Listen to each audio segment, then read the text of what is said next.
Differences in intelligence. अभी तक हमने इंटेलिजेंस के बारे में थोड़ा सा पढ़ा, what are the different definitions of intelligence, and हमारे प्रीवियस वाले वीडियो में हमने थ्योरीज ऑफ इंटेलिजेंस डिस्क्राइब करी, एंड हमने समझा कि कैसे साइकोमेट्रिक अप्रोच की 5 थ्योरीज हैं, इन्फॉर्मेशन प्रोसेसिंग अप्रोच की 5 थ्योरीज हैं। सो अब हम लोग पढ़ेंगे कि कैसे what happens, मतलब क्या होता है कि कुछ लोग ज़्यादा इंटेलिजेंट, कुछ लोग थोड़े कम intelligent, why that happens। So hello guys, welcome back to my channel demystify. यहाँ पर मैं कोशिश कर रही हूँ कि आपके लिए क्लास 12 ह्यूमैनिटीज़ के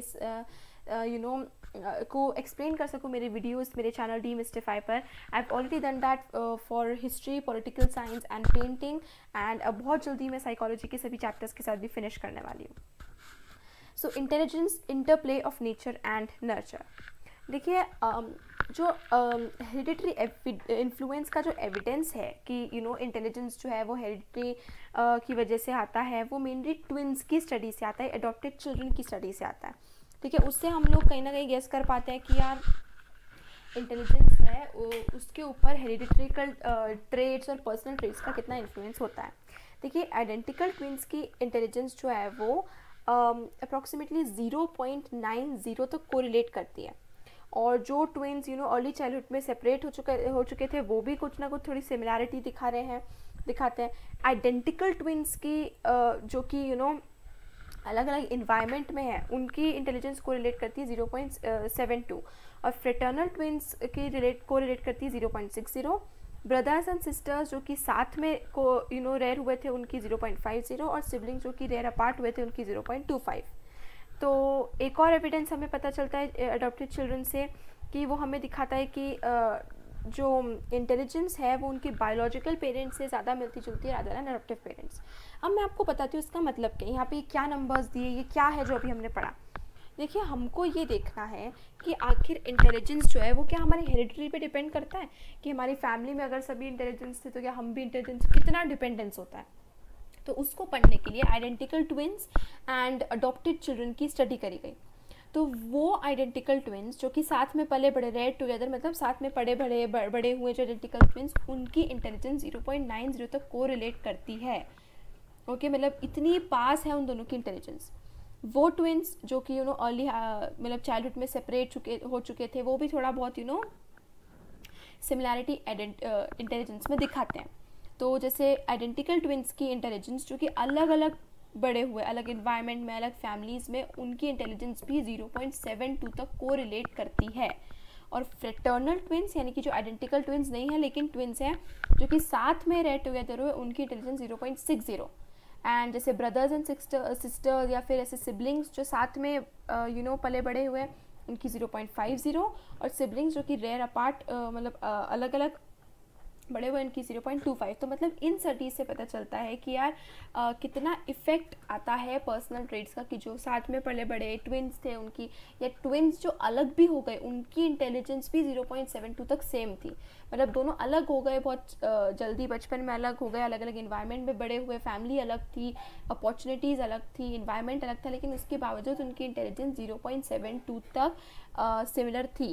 एंड जो ब्रदर्स एंड सिस्टर्स जो कि साथ हुए उनकी भी 0.50, या जो अलग हुए उनकी 0.25। ऐसी तरीके से अडॉप्टेड चिल्ड्रन से भी देखा गया है कि जो अडॉप्टेड चिल्ड्रन है उनकी इंटेलिजेंस जो है वो उनके बायोलॉजिकल पेरेंट्स से ज़्यादा मिलती जुलती है as compared to adoptive parents. मतलब जिनसे अडॉप्ट हुआ है उसके कंपेरिजन में बायोलॉजिकल पेरेंट्स से उनकी इंटेलिजेंस ज़्यादा मिलती जुलती है।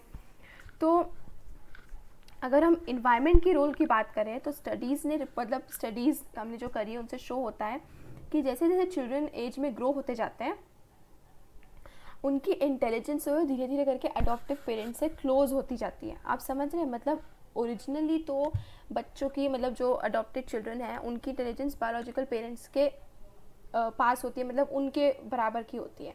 लेकिन जैसे जैसे फिर वो ग्रो करते जाते हैं जिस इन्वायरमेंट में, तो उनकी इंटेलिजेंस जो है वो बायोलॉजिकल से अडॉप्टिव पेरेंट्स से सिमिलर होती जाती है। तो जैसे जो डिसएडवांटेज्ड होम्स के रहते हैं, जो कि हायर सोशो इकोनॉमिक स्टेटस पे होते हैं, उनके इंटेलिजेंस स्कोर्स बहुत हमें दिखते हैं कि शुरुआत में तो जो उनके बायोलॉजिकल जो पेरेंट्स थे वो बहुत ही गरीब थे, उन्होंने तो खुद ने कोई पढ़ाई लिखाई नहीं करी थी, और फिर अडॉप्ट होकर वो बहुत ही बड़े अच्छे घर में चले गए, तो वहाँ पे उनका इंटेलिजेंस लेवल जो है वो काफ़ी बेहतर दिखता है। तो ये एविडेंस है कि इन्वायरमेंटल डेप्रिवेशन जो है वो इंटेलिजेंस को कम करता है। Rich nutrition, good family background, quality schooling जो इंटेलिजेंस को बढ़ाता है, ये एविडेंस ने शो करा है। इसीलिए इतना फोकस रहता है कि अच्छे स्कूल में भेजो, अच्छा खाना दिलाओ, ये सब चीज़ें जो है वो इंटेलिजेंस पे अफेक्ट करती हैं। तो साइकोलॉजिस्ट के अमंग एक जनरल कंसेंसस है कि इंटेलिजेंस जो है वो नेचर और नर्चर का एक कॉम्प्लेक्स प्रोडक्ट है, interplay of nature and nurture. इसका मतलब ये है कि दोनों नेचर और नर्चर, नेचर मतलब जो आपको हेरिडिटी से, आपके पर्सनल ट्रेट से मिला है, और नर्चर मतलब इन्वायरमेंट, जिस सिचुएशन में, जिस इन्वायरमेंट में आप ग्रो कर रहे हो, तो दोनों का प्ले होता है और दोनों का इफेक्ट जो है वो इंटेलिजेंस पे पड़ता है। और कितना इफेक्ट पड़ता है, क्या रिलेशन किस एस्पेक्ट पे पड़ता है, किस तरीके से पड़ता है, वो बहुत ही एक कॉम्प्लेक्स रिलेशनशिप है जो अभी तक हम समझ नहीं पा रहे हैं।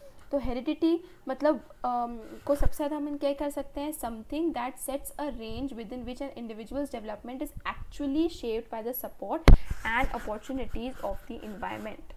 ओके, तो इस तरीके से हेरिडिटी और इन्वायरमेंट दोनों का रोल होता है इंटेलिजेंस में। अब असेसमेंट ऑफ इंटेलिजेंस, अभी तक हमने थ्योरीज ऑफ इंटेलिजेंस पढ़ी, इंटेलिजेंस पढ़ा, क्या इंडिविजुअल डिफरेंसेस क्या होते हैं, कैसे होते हैं। अब हम देखते हैं कि इंटेलिजेंस को कैसे असेस करा जाए। 1905 में Alfred beneath and Theodore Simon ने उनका सबसे फर्स्ट सक्सेसफुल अटेम्प्ट करा ताकि वो इंटेलिजेंस को मेजर कर सके। तो 1908 में जब स्केल को रिवाइज किया गया था तो उन्होंने मेंटल एज का कॉन्सेप्ट दिया, which is the measure of a person's intellectual development relative to people of her or his age group. Please ये डेफिनेशन याद रखिए, mental age is the measure of a person's intellectual development relative to people of her or his age group. तो एक अगर आपकी mental as 5 है, इसका मतलब कि a child's performance on an intelligent test equals the average performance level of a group of 5-year-olds। तो अगर आपकी मेंटल एज 5 है, मतलब आपकी इंटेलिजेंस कितनी है, जितनी एक 5 साल के बच्चे में होगी। अगर आपकी मेंटल एज सपोज 20 है, तो मतलब आपकी जो इंटेलिजेंस होगा, आपका मेंटल लेवल जो होगा वो एक 20-year-old के बराबर होगा। अब chronological age is the biological age from birth, मतलब हमारी एज जितनी है उसको कहा जाता है क्रोनोलॉजिकल एज। हमने मेंटल एज समझा, हमने क्रोनोलॉजिकल एज समझा। अब ये क्यों समझा, MA mental as, CA chronological age. अब a bright child's MA is more than her or his CA, और for a dull child MA is below the CA। देखिए, एक ब्राइट चाइल्ड के लिए उसकी मेंटल एज उसकी क्रोनोलॉजिकल एज से ज़्यादा होनी चाहिए, और एक डल बच्चे के लिए उसकी क्रोनोलॉजिकल एज उसके मेंटल एज से ज़्यादा होनी चाहिए। आप समझ पा रहे हैं, बहुत सिंपल है। मेंटल एज मतलब आप समझ लीजिए कि आपके दिमाग की एज, आपका दिमाग कितना पावरफुल है, अगर मैं बहुत ही एब्स्ट्रैक्ट टर्म्स में बोलूँ तो। और क्रोनोलॉजिकल एज मतलब आपकी खुद की एज। अब मैं अगर आपको बोल दूँ कि आपकी मेंटल एज मतलब आपका दिमाग 20 साल का है और आप एक्चुअल में 16 साल के हो, तो आप ब्राइट हुए ना। और दूसरी तरफ मैं बोलती हूँ कि आपका दिमाग तो सिर्फ 16 साल का और आपकी एक्चुअल एज 20 साल की है, तो आप डल हुए कि आपका हो तो आप 20 साल के, लेकिन आपका दिमाग भी 16 साल के जैसा ही है। तो तब से मेंटल एज देखिए, मतलब retardation was defined by Binet and Simon as being 2 mental age years below the chronological age. मतलब अगर आपकी क्रोनोलॉजिकल एज 16 है और आपकी मेंटल एज 14 है तो वो रिटार्डेशन माना जाएगा। मतलब अगर आपकी मेंटल एज आपकी क्रोनोलॉजिकल एज से 2 साल छोटी है, देन इट इज़ रिटार्डेशन। अब देखिए, मेंटल एज और क्रोनोलॉजिकल एज का कॉन्सेप्ट तो दिया 1905 1908 में एल्फ्रेड बिनेट और थियोडोर साइमन ने। अब हम देखेंगे 1912 में विलियम स्टर्न, जो कि एक जर्मन साइकोलॉजिस्ट थे, उन्होंने इंटेलिजेंस क्वोशेंट का एक फॉर्मूला डिवाइस करा। Intelligence quotient that is IQ refers to mental age divided by chronological age and multiplied by 100। बहुत सिंपल है, आपकी IQ कैलकुलेट करना है, आपकी मेंटल एज कैलकुलेट करो, आपकी क्रोनोलॉजिकल एज कैलकुलेट करो और मल्टीप्लाइड बाय 100। क्रोनोलॉजिकल एज तो हमें ऑलरेडी पता ही है, हम 16 साल 17 साल 18 साल के, 100 वाला पार्ट हम मल्टीप्लाई कर सकते हैं। मेंटल एज को निकालने के लिए कुछ ऐसे टेस्ट हुए हैं और उन टेस्ट को उस टेस्ट को करके हम मेंटल एज निकाल सकते हैं और उससे हमारी IQ जनरेट कर सकते हैं। तो जैसे 100 को इसलिए मल्टीप्लाई के लिए यूज़ किया जाता है ताकि डेसिमल पॉइंट को अवॉइड कर सकें। है तो एक्चुअल में MA/CA, लेकिन 100 यूज़ कर लेते हैं ताकि हम जो डेसिमल पॉइंट है उसको अवॉइड कर सकें, तो क्लियर नंबर्स में, होल नंबर्स में हमारे पास हमारी IQ निकल जाए। अब देखो, जब MA और CA इक्वल होता है तो IQ 100 होगा। अगर MA CA से ज़्यादा होगा तो IQ ऑफ कोर्स 100 से ज़्यादा होगा। अगर MA CA से कम होगा तो IQ 100 से कम होगा। बहुत सिंपल फॉर्मूला है बॉस, आप जाके ना सीधे जाके आप 2-4 एजेस लो, MA CA 2-4 एजेस रख के कैलकुलेट करो, आपको फटाफट सब समझ में आ जाएगा जो इस पूरे पैराग्राफ में लिखा हुआ है। ठीक है, यहाँ पर एक एग्जाम्पल दिया हुआ है, बच्चे की एज 10 साल की है क्रोनोलॉजिकल एज, और मेंटल एज 12 है, तो उसका IQ 120 हो गया, 12/10 × 100 120 हो गया। तो MA ज़्यादा है, CA कम है, तो 100 से ज़्यादा IQ हो गई। अब उसी तरफ बच्चे की एज 8 है और मतलब क्रोनोलॉजिकल एज सपोज आप मान लो कि 10 है और बच्चे की मेंटल एज 8 है, तो ठीक है, क्रोनोलॉजिकल एज तो 10 है और मेंटल एज 80 है, तो 80 हो गया, मतलब 100 से कम IQ हो गया, तो वो रिटार्डेशन हो गया। ठीक है, IQ scores are distributed in the population in such a way that the scores of most people tend to fall in the middle range of the distribution. Only a few people have either very high or very low scores. The frequency distribution for the IQ scores tends to approximate a bell-shaped curve called the normal curve. This type of distribution is symmetrical around the central value called the mean.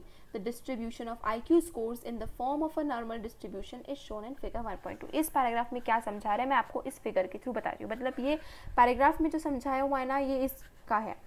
देखिए, अगर हम सभी जितने लोगों के ऊपर conduct करी है IQ वगैरह, उन सभी का अगर हम एक IQ का मेजर ले और इस तरीके से उनको नंबर में करें कि 80, 90, 100, तो मैक्सिमम लोगों की IQ जो है वो 100 आएगी। और जो अगर हम इसका एक ग्राफ जैसा एक बनाएंगे, लाइन ज्वाइन करेंगे, तो हमारा एक बेल शेप्ड कर्व मिलेगा जिसे कहा जाता है नॉर्मल कर्व। तो ये सिमेट्रिकल होगा। इसका मतलब ये कि बहुत कम लोग ऐसे होंगे जिनकी IQ बहुत कम है और बहुत कम लोग ऐसे होंगे जिनकी IQ बहुत ही एक्सेप्शनल है। बाकी केसेस में एवरेज लोगों की IQ जो होती है वो 100 होती है। तो ऐसा एक एक बेल शेप्ड कर्व जिसे कहते हैं नॉर्मल कर्व फॉर्म होगा अगर हम सभी लोगों की IQ को इकट्ठा करके उसको एक ग्राफ में प्लॉट करेंगे। तो अब देखिए, IQ स्कोर जो है उसके अकॉर्डिंग हमने कैटेगरीज करी है। ठीक है, जिसकी IQ 100 है वो एवरेज है। ओके, तो 90 से 100 के बीच में जिसकी IQ 110 के बीच में दे आर एवरेज पीपल। ठीक है, तो आपकी IQ अगर 90 है, 100 या 110 है, तो दैट इज़ एवरेज, आपके पास नॉर्मल इंटेलिजेंस है। अब देखिए वो कैसे होते जाते हैं। अगर आपकी IQ 90 से 80 के बीच में है तो इट इज़ लो एवरेज। अगर 80 से 70 के बीच में है तो आपकी बॉर्डर लाइन आ जाएगी। और आपकी एवरेज अगर 70 से 60 है तो दैट इज़ माइल्ड इंटेलिजेंस, 60 से 50 है तो मॉडरेट इंटेलिजेंस। सॉरी, अगर आपकी IQ देखिए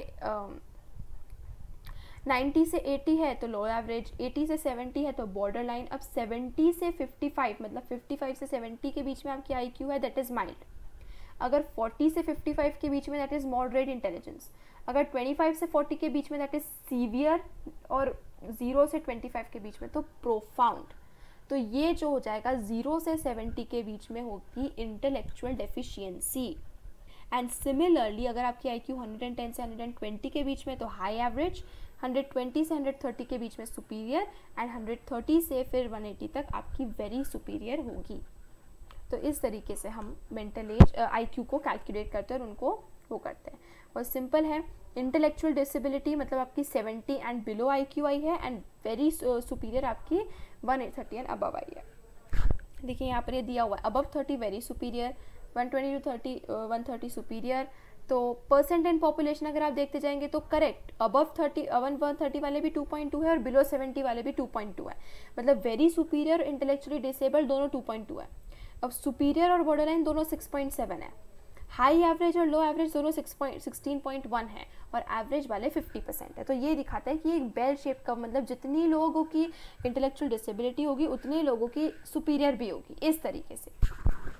ओके, तो सभी लोगों की इंटेलेक्चुअल कैपेसिटी एक जैसी नहीं होती, IQ अलग अलग होंगे। कुछ तो एक्सेप्शनली ब्राइट होते हैं, कुछ बिलो एवरेज होते हैं।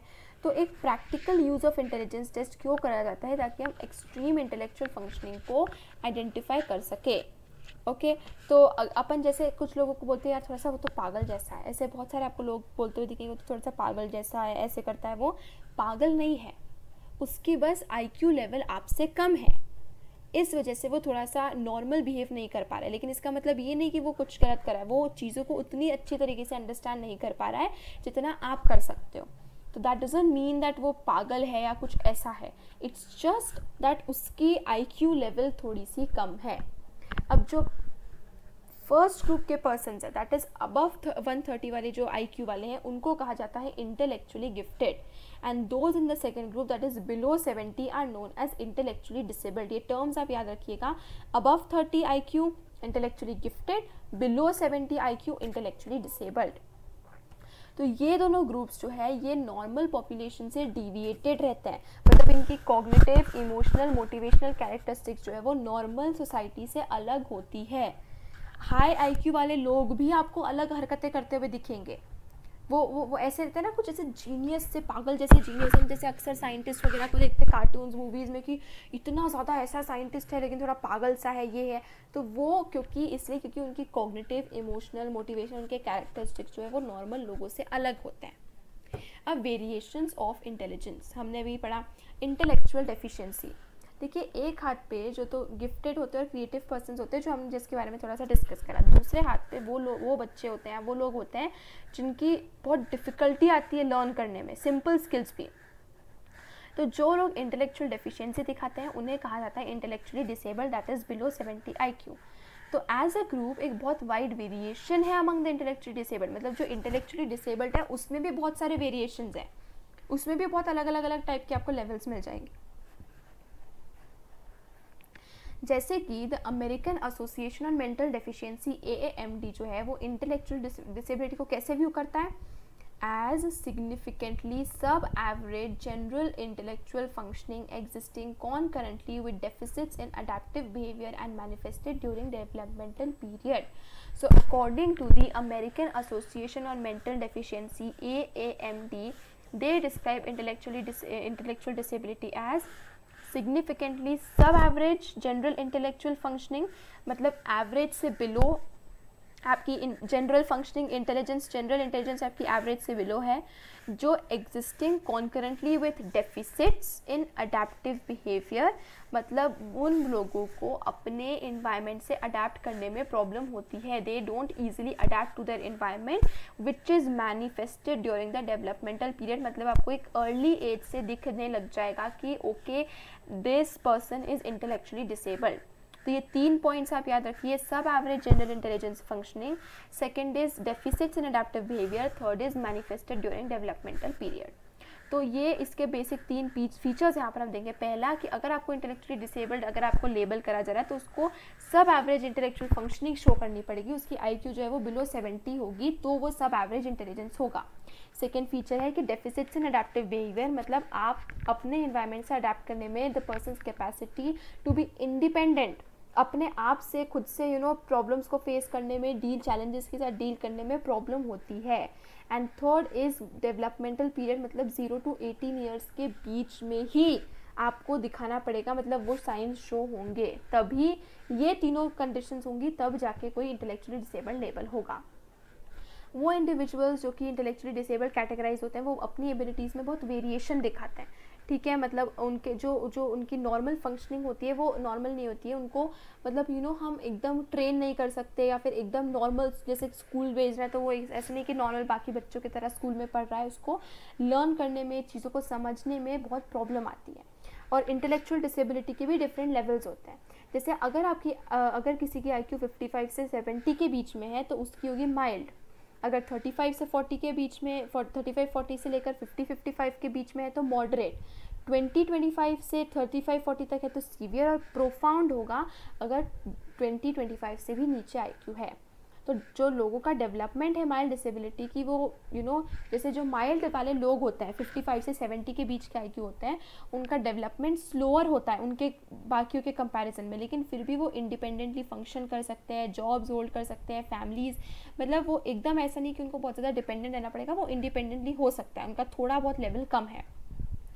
जैसे जैसे डिसेबिलिटी का लेवल इंक्रीज होता जाता है, मॉडरेट, सीवियर, प्रोफाउंड, ऐसे ऐसे लोगों को अपने चैलेंजेस को फेस करने में दिक्कत आने लगती है, उनकी लर्निंग प्रोसेस और ज़्यादा स्लो होती जाती है, वो लैंग्वेज में, मोटर स्किल्स में और ज़्यादा लैक करते जाते हैं, सेल्फ केयर स्किल्स में उनको ट्रेन कर सकते हैं, सिंपल कम्युनिकेशन स्किल्स में ट्रेन कर सकते हैं, और उनकी एवरीडे टास्क में सुपरविजन की ज़रूरत है, मतलब ऐसा नहीं कि कुछ भी पेपर कट कर रहे हैं, चाकू से फल काट रहे हैं, ये सब चीज़ें तो वो कर नहीं सकते इतनी प्रॉपर्ली, क्योंकि वो उस चीज़ में इतने ट्रेन नहीं होते हैं। तो जिन इंडिविजुअल्स की प्रोफाउंड और सीवियर डिसेबिलिटी होते हैं वो तो अपनी लाइफ को बिल्कुल भी मैनेज नहीं कर पाते, और उनकी पूरी लाइफ के लिए कोई चाहिए होता है जो उनकी टेक केयर कर सके। तो हम इसके बारे में चैप्टर नंबर 4 में और पढ़ेंगे, जो हमारे डिसऑर्डर्स है। इंटेलेक्चुअल गिफ्टेडनेस, हमने डिसेबिलिटी पढ़ लिया। अब देखिए जो इंटेलेक्चुअली गिफ्टेड इंडिविजुअल्स होते हैं वो भी हायर परफॉर्मेंस दिखाते हैं क्योंकि उनकी पोटेंशियलिटी बहुत आउटस्टैंडिंग होती है, उनमें इतना ज़्यादा होता है कि वो बहुत ही आउटस्टैंडिंग फीचर्स फिर दिखाते हैं। गिफ्टेड इंडिविजुअल्स की स्टडी जो थी वो 1925 में शुरू हुई थी, जब लुइस टर्मन ने 1500 चिल्ड्रन की लाइफ को फॉलो करा था जिनकी IQ 130 से भी ऊपर थी। तो examine how intelligence was related to occupational success and life adjustment, मतलब ये दिखाने के लिए कि अगर आपकी हायर इंटेलिजेंस लेवल होगी तो क्या आप सक्सेसफुल हो पाएंगे, आप कितने ज़्यादा एडजस्ट कर पाएंगे लाइफ से। मतलब आपका हमने डिसेबिलिटी की तो पढ़ ली कि डिसेबल जो होंगे उनको क्या प्रॉब्लम्स आएगी, अब गिफ्टेड जो होंगे उनकी लाइफ भी क्या सेम रहेगी, नॉर्मल कैसी रहेगी। तो टैलेंट और गिफ्टेडनेस जो टर्म्स हैं उनको हम ऑफर इंटरचेंजेबली ये सब कर लेते हैं, ये तो बहुत टैलेंटेड है, ये तो गिफ्टेड बच्चा है, लेकिन इनका मतलब अलग होता है। हम दो जनरल सेंस में उनको सेम वर्ड्स के जैसे यूज़ कर लेते हैं but they have different meanings. Giftedness जो है वो exceptional general ability shown in superior performance in a wide variety of areas.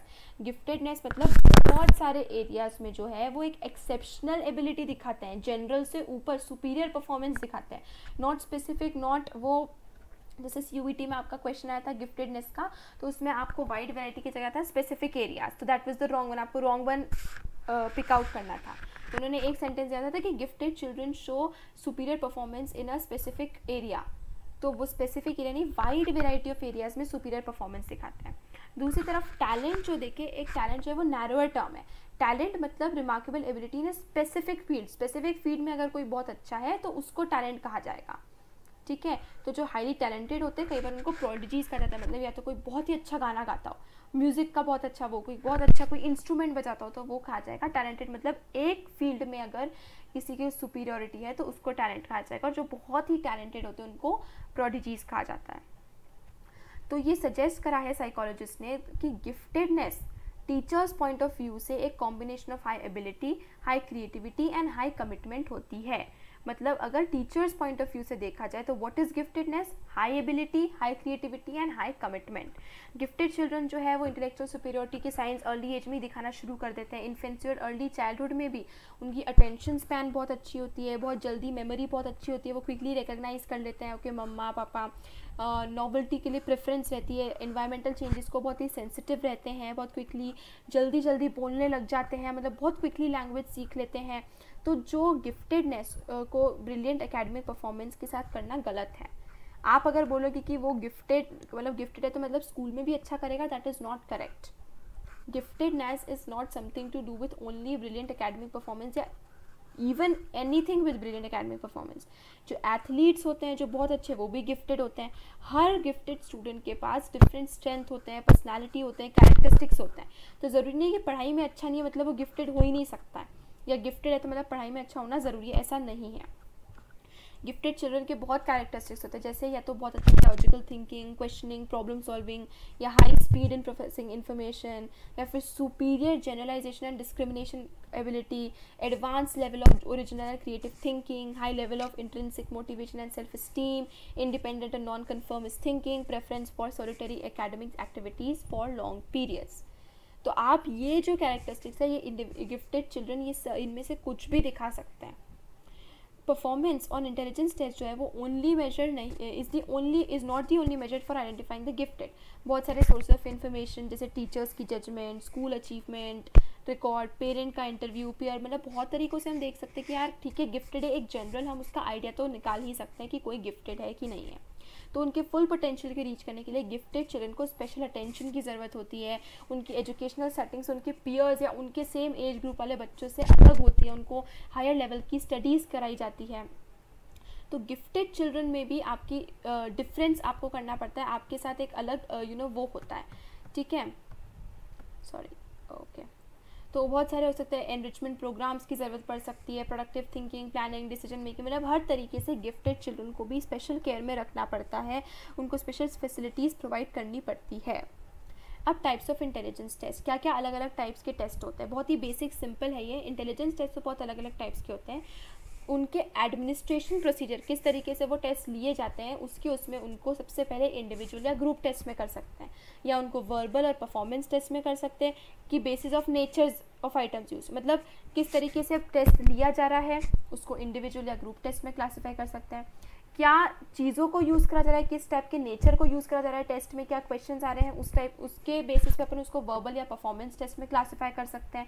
और depending on the extent to which an intelligence favour, मतलब एक कल्चर को कितना फेवर कर रहा है या नहीं कर रहा है, उसके बेसिस पे उसको कल्चर फेयर या कल्चर बायस्ड में हम उसको डिवाइड कर सकते हैं। इंडिविजुअल और ग्रुप टेस्ट होते हैं। इंडिविजुअल टेस्ट वो है जो कि सिर्फ एक पर्सन को एक समय पे दिया जा सकता है। ग्रुप टेस्ट जो है वो एक साथ बहुत सारे बच्चों को एक ही टाइम पे लिया जा सकता है। इंडिविजुअल टेस्ट जो है उसमें ज़रूरत होती है कि जो टेस्ट करने वाला है वो एक रैपोर्ट बिल्ड करे, मतलब वो स्टूडेंट सब्जेक्ट के साथ कंफर्टेबल हो जाए, उसकी फीलिंग्स, उसके मूड्स, उसके एक्सप्रेशन को लेकर सब सेंसिटिव रहे, मतलब ऐसा नहीं कुछ भी बोल रहे हैं, कुछ भी पूछ रहे हैं। और ग्रुप टेस्ट में फीलिंग्स इतनी ज़्यादा मायने नहीं रखती क्योंकि बहुत सारे लोग एक साथ कर रहे हैं। तो इंडिविजुअल टेस्ट जो है वो अलाउ करता है कि लोग जो है वो ओरली भी आंसर कर सकते हैं, रिटन फॉर्म में आंसर कर सकते हैं, ऑब्जेक्ट्स को मैनिपुलेट करके आंसर, जिस तरीके से टेस्ट इंस्ट्रक्शन देगा उस हिसाब से वो टेस्ट दे सकते हैं।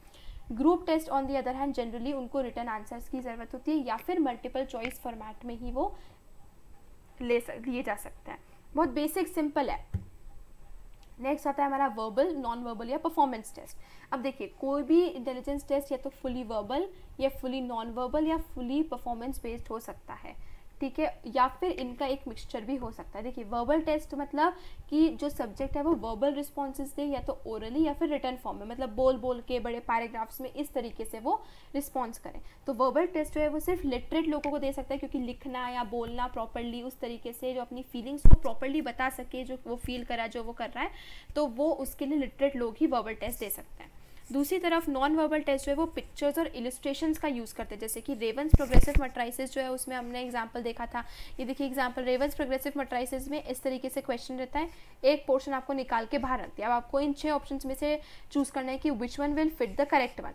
तो ये हो गया एक नॉन वर्बल टेस्ट। इसमें आपको लिटरेसी, पढ़ाई लिखाई, लिखना बोलने की ज़रूरत नहीं होती, आपको सिर्फ ऑप्शन चूज करके इसको प्लेस करने जाना है। ओके, तो परफॉर्मेंस टेस्ट जो होते हैं अब थर्ड टाइप के, वो ऑब्जेक्ट्स को मैनिपुलेट करना या फिर अपने मटीरियल्स को मैनिपुलेट करना और एक टास्क परफॉर्म करना। इसमें रिटन लैंग्वेज ज़रूरी नहीं होती है, जैसे कि कोज ब्लॉक डिज़ाइन टेस्ट हो गया, उसमें बहुत सारे वुडन ब्लॉक्स होते हैं। अब सब्जेक्ट जो होता है उसको बोला जाता है कि आप इन वुडन ब्लॉक्स को अरेंज करो, इतने टाइम में आपके पास 10 मिनट है और एक डिज़ाइन को प्रोड्यूस करके इसको ऐसे करो। तो इस परफॉर्मेंस टेस्ट का एक एडवांटेज ये रहता है कि वो डिफरेंट कल्चर्स के लोग भी इसको परफॉर्म कर सकते हैं, वो कल्चरली बायस्ड टेस्ट नहीं होता है। नेक्स्ट होते हैं हमारे कल्चर फेयर और कल्चर बायर टेस्ट। देखिए इंटेलिजेंस जो है वो कल्चर फेयर या कल्चर बायस्ड हो सकती है क्योंकि इंटेलिजेंस टेस्ट जो है वो कल्चर की तरफ एक बायस शो करती है। जो अलग कल्चर में बच्चे बड़े हुए हैं या वो हुए, उनकी इंटेलिजेंस डिफर करेगी। जैसे अमेरिका और यूरोप में जो टेस्ट डेवलप्ड हुए हैं वो अर्बन और मिडिल क्लास को रिप्रेजेंट करते हैं। तो वो टेस्ट इतनी अच्छी तरीके से, मतलब वो अगर हमें किसी अनएजुकेटेड को या फिर जो अर्बन या मिडिल क्लास से नहीं बिलोंग करता है उनको अगर वो टेस्ट लेने का बोलेंगे ना, या एशिया और अफ्रीका के लोगों को टेस्ट लेने का बोलेंगे, तो वो उसमें अच्छा नहीं करेंगे क्योंकि वो टेस्ट उनके लिए डिज़ाइन, उनको ध्यान में रखते हुए डिज़ाइन नहीं किया गया है। तो इन नॉर्म्स का जो कल्चर बायस टेस्ट होते हैं वो लोग वेस्टर्न आइडियाज़ पे ड्रॉ करते हैं। उसी तरीके से देखिए ऐसा टेस्ट डिज़ाइन करना तो बिल्कुल इम्पॉसिबल है जो हर कल्चर पे इक्वली लाई कर जाए, इतना बहुत मुश्किल है ये। लेकिन साइकोलॉजिस्ट ने ट्राई करा है कि एक कल्चर फेयर टेस्ट या कल्चर अप्रोप्रिएट टेस्ट डेवलप कर सके जो हर कल्चर के लोग विदाउट डिस्क्रिमिनेशन अटेम्प्ट कर सके। तो ऐसे टेस्ट में आइटम्स उस तरीके से कंस्ट्रक्ट करी जाती है कि वो लोगों के एक्सपीरियंस को असेस करे जो हर कल्चर में उनको देखने को मिलता है, इंस्टेड ऑफ लैंग्वेज या नॉन वर्बल। और ये तो नॉन वर्बल और परफॉर्मेंस टेस्ट जो होते हैं वर्बल के कंपैरिजन में वो कल्चरल बायस को रिड्यूस करते हैं। Okay, some misuses of intelligence test. देखिए हमने ऑलरेडी देखा होगा कि इंटेलिजेंस टेस्ट उसके बहुत सारे यूजफुल पर्पसेस है, जैसे selection, counselling, guidance, self analysis, diagnosis, बहुत सारे कामों के लिए यूज़ किया जा सकता है। लेकिन इंटेलिजेंस टेस्ट हमेशा एक ट्रेंड इन्वेस्टिगेटर को करना चाहिए क्योंकि अगर ऐसा नहीं होगा तो फिर उनका मिसयूज़ भी हो सकता है। देखिए अगर नाइव टेस्टर्स करेंगे, जैसे ऐसे होगा आपको 11th-12th में आप होगा तो आपको रेवंस प्रोग्रेसिव मैट्रिसेस टेस्ट है वो दूसरे सब्जेक्ट्स पे करने का होगा, तो हमें ऐसा लगने लगता है कि हम सबका IQ कैलकुलेट करेंगे, सबका टेस्ट लेंगे, ऐसा करेंगे। तो ऐसे में देखिए अगर टेस्ट के ऊपर पुअर परफॉर्मेंस है तो अगर कर भी देते हैं तो बच्चों के साथ ऐसा डर बैठ जाता है, स्टिग्मा बैठ जाता है कि यार हम तो इंटेलिजेंट है ही नहीं, तो वो उनकी सेल्फ रिस्पेक्ट, कॉन्फिडेंस और परफॉर्मेंस पे इफेक्ट करेगी। फिर या तो अगर टेस्ट जो है वो डिस्क्रिमिनेशन प्रैक्टिसेस हो सकता है पेरेंट्स, टीचर्स, एल्डर्स से, मतलब अगर हम किसी एक क्लास को फेवर करते हुए टेस्ट एडमिनिस्टर कर रहे हैं तो प्रॉब्लम्स हो सकती है, क्योंकि बच्चों की IQ जो है, जो डिसएडवांटेज सेक्शंस हैं उनकी उस पर फिर करेक्ट हम IQ कैलकुलेट नहीं कर पाएंगे। तो देखिए इंटेलिजेंस टेस्ट जो है वो पोटेंशियलिटी और क्रिएटिविटी को कैप्चर नहीं करती है। जो इंटेलिजेंस की प्रैक्टिकल साइड है उसको नहीं, थ्योरी वाली साइड या इंटेलिजेंस उसको कैप्चर करती है। तो ज़रूरी नहीं है कि अगर कोई बहुत इंटेलिजेंट है तो वो सक्सेसफुल होगा ही सही, और कोई नहीं है तो वो सक्सेसफुल नहीं होगा। इंटेलिजेंस सक्सेस और अचीवमेंट का एक पोटेंशियल फैक्टर हो सकता है, लेकिन इंटेलिजेंस का होना या ना होना मतलब नहीं है कि आप सक्सेसफुल होगे या नहीं होगे। तो इसीलिए हमेशा जो इंटेलिजेंस टेस्ट है वो वही लोग करें जो ट्रेंड है, जिनको प्रॉपर ट्रेनिंग मिली है, because they know how to deal with different things, how to deal with different circumstances and subject के साथ कैसे डील करना है। Intelligence testing in India, SM Mohsin ने एक पायनियर अटैम्प्ट करा था ताकि वो एक इंटेलिजेंस टेस्ट हिंदी में कर सके 1930s में। इसी तरीके से CH राइस ने बिनेट के टेस्ट को उर्दू और पंजाबी में करने की कोशिश करी है। उसी टाइम पे महालनोबिस जो थे उन्होंने बिनेट्स टेस्ट को बंगाली में करने की कोशिश करी है। इंडियन रिसर्चर्स ने भी इंडियन नॉर्म्स को डेवलप करने की कोशिश करी, जैसे RPM, वॉल्स, Alexander's, pass along, tube construction, Kohs, block design, इनको इंडियन स्टैंडर्ड्स में भी वापस रिक्रिएट करने की कोशिश करी है। लोंग एंड मेहता जो थे उन्होंने एक मेंटल मेजरमेंट हैंडबुक प्रिपेयर करी जिसमें अप्रॉक्सीमेटली 103 टेस्ट हैं जो इंडिया में करे जा सकते हैं इंटेलिजेंस के लिए, जो कि अलग अलग लैंग्वेजेस में अवेलेबल है। तब से बहुत सारे टेस्ट जो है वो या तो डेवलप करे गए हैं या वेस्टर्न कल्चर से अडेप्ट करे गए हैं। National library of educational and psychological test NLEPT at the national council of educational research and training NCERT जो है उसने इंडियन टेस्ट को डॉक्यूमेंट करा है प्रॉपरली। तो बहुत क्रिटिकल रिव्यूज़ इंडियन टेस्ट के अलग अलग हैंडबुक्स में पब्लिश हुए हैं। NLEPT मतलब national library of education and psychological test जो है उसने भी हैंडबुक्स प्रिपेयर करें इंटेलिजेंस, एप्टीट्यूड, पर्सनालिटी, अलग अलग एरियाज़ के लिए। उसमें से Bhatia's battery of performance test काफ़ी पॉपुलर है। तो ये टेबल में आपको कुछ ऐसे ग्रुप्स मिल जाएंगे, कुछ वो मिल जाएंगे जैसे जो इंडिया में डेवलप करेगा।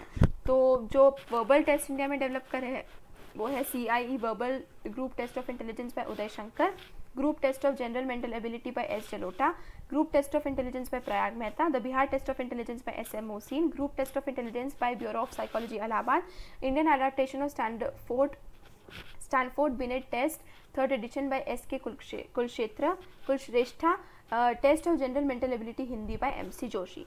उसी तरीके से परफॉर्मेंस टेस्ट जो इंडिया में डेवलप है वो है CIE normal group test of intelligence, Bhatia's battery of performance test, draw a man test by Pramila Pathak and adaptation of Wechsler adult performance intelligence scale by R Ramalinga Swamy. तो विद दिस आप देख सकते हैं कि इंडिया में कौन से टेस्ट किसने डेवलप करा।